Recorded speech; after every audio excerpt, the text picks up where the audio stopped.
Hello hello hello. তো বাবা সকালে বাজারে গেছিলো, তো মাগুর মাছ এনেছিল। আর আমাদের রায়গঞ্জে প্রচণ্ড পরিমাণে গরম পড়েছে, তো আজকে আমি ভাবছি যে তেল মশলা কম দিয়ে গরমের সবজি দিয়ে পাতলা করে মাগুর মাছের ঝোল করব। তো ভাবা মাত্রই কাজ শুরু করে দিয়েছি। মাছের গামলা নিয়ে চলে গেছি কলের পাড়ে। কলের জলে একদম পরিষ্কার করে আমি মাছগুলোকে ধুয়ে নেব।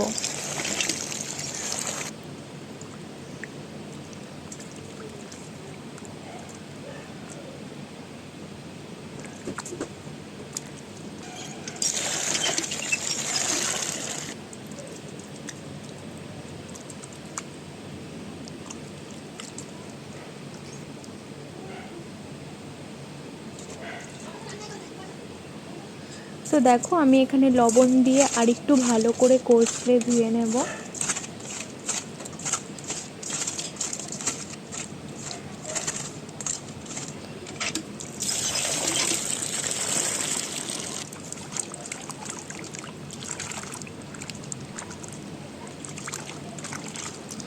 এখানে আমার ধোয়া কমপ্লিট। তো যে কয়টা মাছ করব বলে ঠিক করেছি সেই কয়টা মাছ আমি নিয়ে নেব, আর পরিমাণ মতো লবণ হলুদ দিয়ে মাছগুলোকে সুন্দর করে মাখিয়ে নেব। তো দেখো, আগুনের ওপর কড়াই বসিয়ে দিয়েছি, তেল গরম করতে দিয়েছি, তেল গরম হয়ে গেছে। তো আমি মাছগুলো সুন্দরভাবে ভেজে নেব। তো সবগুলো মাছই একবারে দিয়ে দেবো। আর মাগুর মাছ প্রচণ্ড ফোটে, এর জন্য আমি ঢাকনা দিয়ে দিলাম। তো কিছুক্ষণ পর ঢাকনাটা খুললাম, এপিট ওপিট ভালো করে সুন্দর করে ভেজে নেব।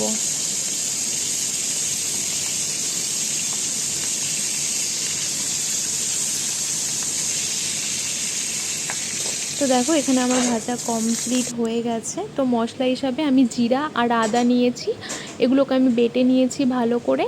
আর সবজি বলতে আমি ডাঁটা আর বেগুন নিয়েছি। কড়াইয়ে তেল দিয়ে দিলাম, আর ফোড়নে দিলাম কালো জিরে আর কাঁচা লঙ্কা।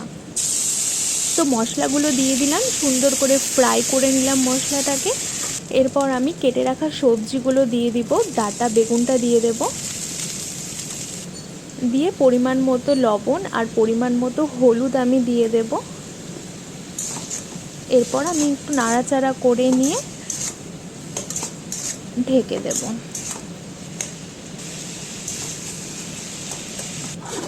ঢেকে দিলাম। তো 6-7 মিনিট পর আমি ঢাকনা খুলে দেখব আমার সবজিগুলো সুন্দর করে সেদ্ধ হয়েছে কিনা মোটামুটি। তো মোটামুটি আমার সবজি সেদ্ধ হয়ে গেছে। তো যতটা পরিমাণ ঝোল দিব বলে আমি ঠিক করেছি ততটা পরিমাণ আমি জল দিয়ে দিলাম। এখানে কটা কাঁচা লঙ্কা অ্যাড করব।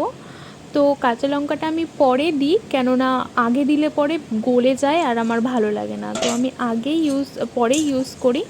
তো তার ঝোল ফুটে গেছে, এরপর আমি ভেজে রাখা মাগুর মাছটা দিয়ে দেব, আর কিছুটা লবণ অ্যাড করব। তো দেখো, আমার ঝোল ফুটছে, আমার মোটামুটি ঝোল কমপ্লিট। তো ওই গরমে এই পাতলা ঝোল দুর্দান্ত লাগে খেতে।